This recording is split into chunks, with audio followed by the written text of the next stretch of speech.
What is up, my dudes? Cheap bastard talking to ya, and we all know that getting the best graphics card you can afford for your gaming PC is a necessity, but in these difficult times we gotta look elsewhere for an upgrade. So what about CPUs?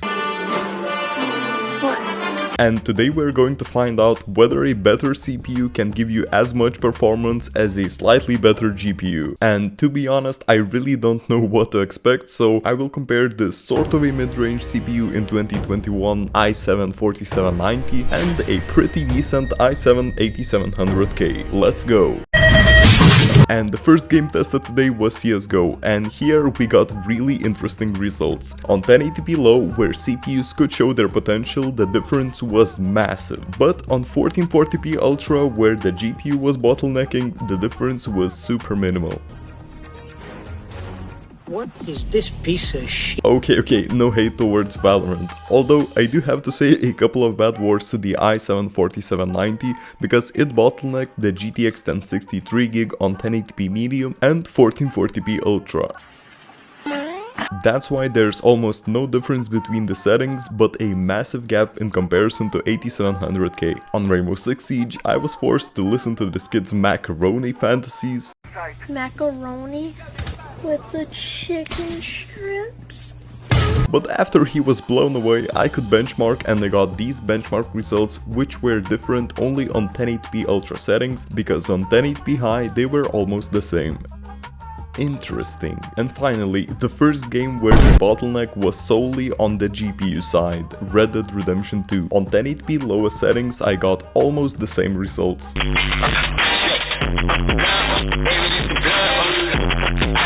Whew, that was quite a jump. At least I managed to transition to Fortnite, where I managed to outplay this guy by doing nothing.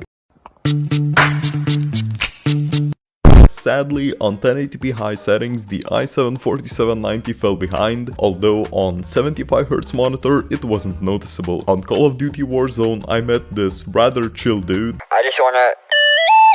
you know. And after that, I got these benchmark results on 1080p low, with i7-4790 falling behind by around 10 FPS. And as the council has voted, until Forza Horizon 4 comes out on Steam, we're testing Need for Speed Heat. It was the second game where the CPU performance didn't matter at all, because on 1080p high I got these benchmark results. On GTA 5 I got a bit unlucky.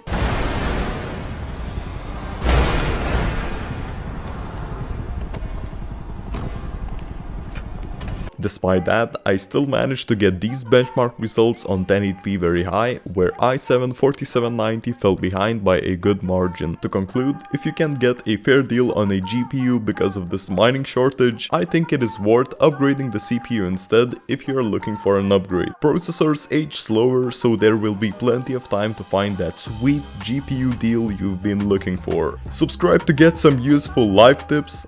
If life gives you a shoe, what did you give it back? And don't forget to stay cheap, my dudes. Cheap bastard out.